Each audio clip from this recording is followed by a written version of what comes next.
Imagine holding a product so legendary that it has been coveted by presidents, adored by writers, celebrated by celebrities, and smuggled across borders despite bans. For over a century, Cuban cigars, known globally under the prestigious Habanos name, have stood as the ultimate symbol of luxury, power, and refinement. They are not just cigars but icons of taste and craftsmanship.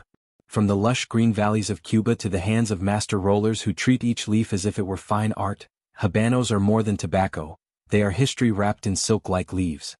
In this journey, we'll travel straight into Cuba's beating heart of cigar culture, peel back the layers of tradition and skill, and uncover how these masterpieces are grown, crafted, and cherished around the world.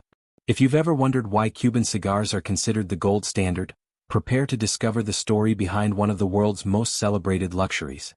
The story of Cuban cigars is inseparable from the island's identity. For centuries, Cuba's fertile soil and humid climate have been perfectly suited for cultivating tobacco of unparalleled quality. Habanos, the brand that oversees the nation's most prized cigar labels, is not just a company, it's a guardian of tradition.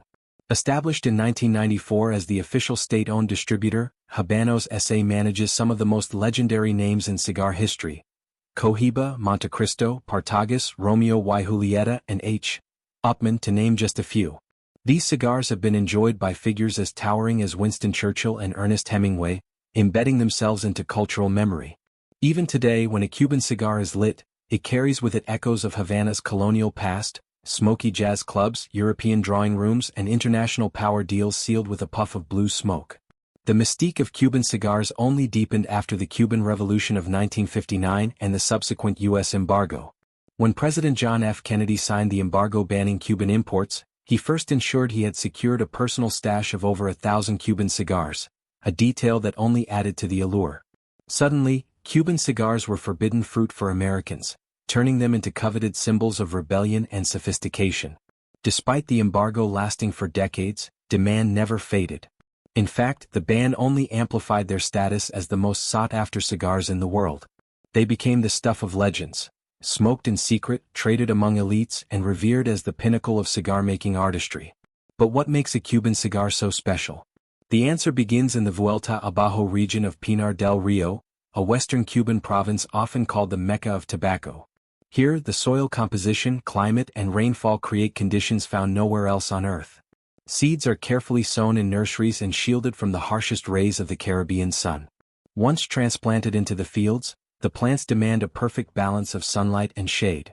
Farmers monitor them constantly, ensuring each leaf develops its distinct character. The lower leaves, known as valadú, are the mildest and burn evenly, while the middle leaves, seco, bring richer flavor. The upper leaves, ligero, ripen last, capturing the strongest body and nicotine punch. Harvesting is done entirely by hand, with workers plucking each leaf at its precise moment of readiness, a ritual that honors both science and tradition. After harvest, the leaves undergo fermentation, a process that is as much an art as it is science. Piles of leaves are carefully stacked and rotated in curing barns, where the temperature and humidity are meticulously controlled. Over weeks and months, the tobacco sheds harshness, developing complex flavors that range from earthy and woody to sweet and spicy. The curing barns themselves are iconic, with their tall wooden frames standing like sentinels across the Cuban countryside. Step inside and the air is thick with a rich, almost intoxicating aroma, a fragrance of patience, craftsmanship, and promise. Each leaf is like a story being slowly written, waiting for the skilled hands of torcedores, the master cigar rollers, to complete its journey. The rolling rooms of Cuba are legendary. Imagine rows of men and women sitting at wooden tables, their fingers moving with astonishing speed and precision, crafting cigars that sell for hundreds or even thousands of dollars. These rollers, often trained for years, know the feel of each leaf instinctively. They balance flavor, aroma, and strength, arranging leaves in blends that achieve perfect harmony. Each cigar is rolled entirely by hand with no machines involved, a rarity in modern manufacturing. The process requires not only technical skill but artistry, as every cigar must meet exacting standards of size, density, and draw. The torcedores are revered in Cuban culture, celebrated as artists who carry on a tradition handed down through generations. Once rolled, cigars go through a rigorous quality control process. Inspectors check for consistency, smoothness, and balance. The bands, those iconic labels bearing names like Cohiba or Romeo y Julieta, are carefully applied, often becoming collector's items in their own right. Boxes made from fine Spanish cedar are filled with rows of perfectly aligned cigars, ready to be exported to countries across the globe, except of course the United States. This exclusivity has only deepened their mystique among American enthusiasts, who sometimes travel abroad or turn to specialty shops in search of that forbidden Cuban smoke. Cuban cigars are more than tobacco, they are cultural symbols. They appear in Hollywood films in the hands of icons like Al Pacino's Tony Montana in Scarface, and in countless photographs of leaders sealing deals or celebrating victories. To light a Cuban cigar is to participate in a ritual that transcends smoking. It is to savor centuries of tradition, to pause time, and to indulge in a luxury that connects people across continents and generations. And now for the Discovery Challenge. Which U.S. president famously secured a stash of Cuban cigars before signing the embargo? If you guessed John F. Kennedy, you're right. On the very eve of cutting off trade with Cuba, Kennedy made sure he had his personal collection of Habanos, proving that even the most powerful man in the world couldn't resist their allure. Today, despite political tensions and decades of embargo, the legend of Cuban cigars continues to thrive. Habanos ensures that every cigar leaving Cuba reflects the island's rich heritage, from the sunlit fields of Pinar del Rio to the skilled rollers in Havana's historic factories. They remain a symbol of elegance, status, and craftsmanship that no other cigar can quite replicate. To smoke a Cuban is not just to enjoy tobacco, it is to experience history, passion, and tradition in its purest form. There's something undeniably captivating about the image of a perfectly rolled Cuban cigar. It's not just a smoke, it's a symbol of luxury, tradition, and history wrapped tightly in golden brown tobacco leaves. For decades, Cuban cigars have been considered the gold standard, admired by collectors, celebrities, and aficionados around the world. They are more than a product of agriculture. They are the result of craftsmanship passed down through generations, combining patience, precision, and artistry. Today we're taking you behind the scenes of how authentic Cuban cigars are made, from the harvesting of the leaves to the moment they rest inside cedar boxes, ready to be enjoyed by those who seek one of life's most celebrated indulgences. The journey begins in the lush fields of Cuba, where tobacco cultivation is treated almost like a sacred tradition. Farmers carefully monitor the plants, ensuring that every leaf reaches its optimal maturity before it's harvested. Timing here is everything. Pick too soon and the leaves won't develop the richness of flavor required. Pick too late and they lose their flexibility and aroma. Each leaf is chosen with precision because the quality of a cigar relies heavily on this first critical step.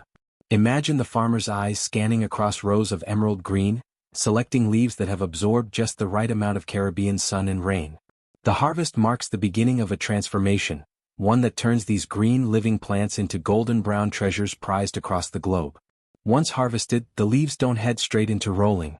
They first undergo a lengthy curing process that transforms them from raw plant material into workable tobacco. Inside curing barns, the leaves are strung carefully on wooden poles and left to hang, suspended in the still, warm air.